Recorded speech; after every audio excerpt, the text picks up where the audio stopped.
Good morning, SJTB student. I am Mandeep, your SST teacher from Shri Guru Tegh Bahadur Senior Secondary School NS9 Ding Road Sirsa. Dear student, today we are going to start next question. बेटे जो last video में हमारी question चले थे वो हमने long question start कर रखे हैं.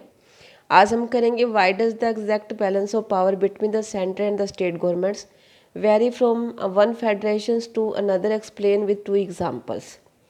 कि केंद्र तथा राज्य सरकारों के भी सत्ता का बंटवारा हर संघीय सरकार में भिन्न क्यों होता है. एग्जाम्पल देने आपने. The exact balance of power between the central and the state government depends mainly on the historical context in which the federation was formed. There are 2 kinds of routes through which federations have been formed.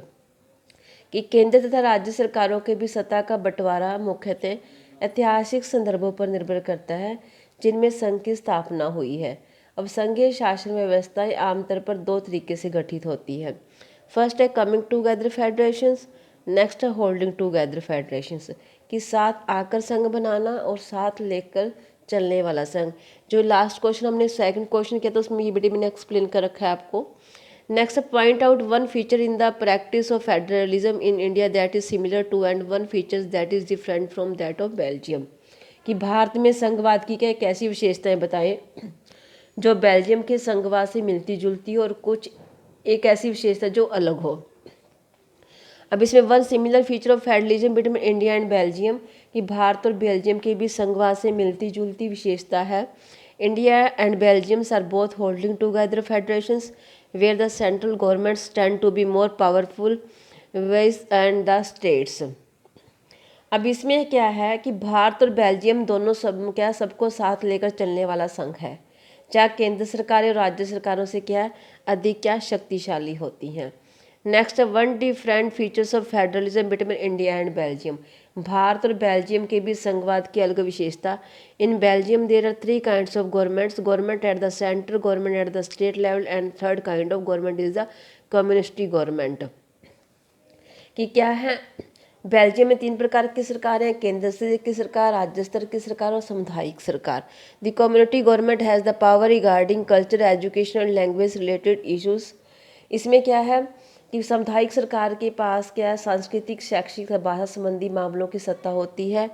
But in India there is no third kind of government, there is no community government. परंतु भारत में तीसरे प्रकार के यथार्थ सामुदायिक सरकार नहीं होती. ये केवल 2 सरकारें ही होती हैं.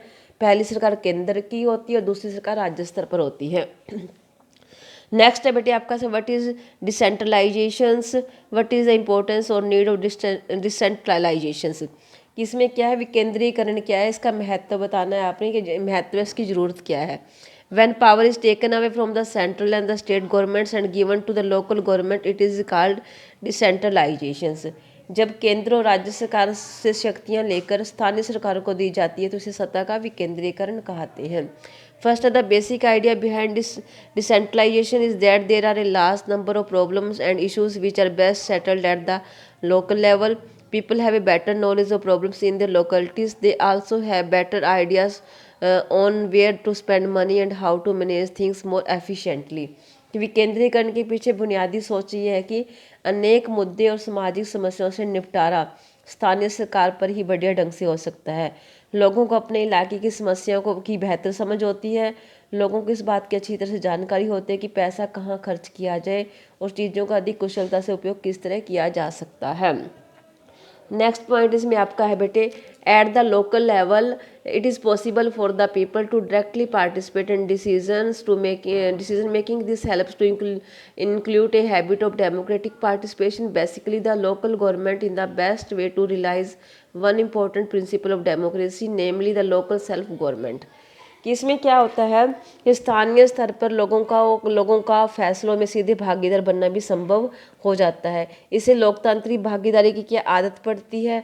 स्थानीय सरकारों की स्थापना सब शासन के लोकतांत्रिक सिद्धांत को वास्तविक बनाने का सबसे अच्छा तरीका है.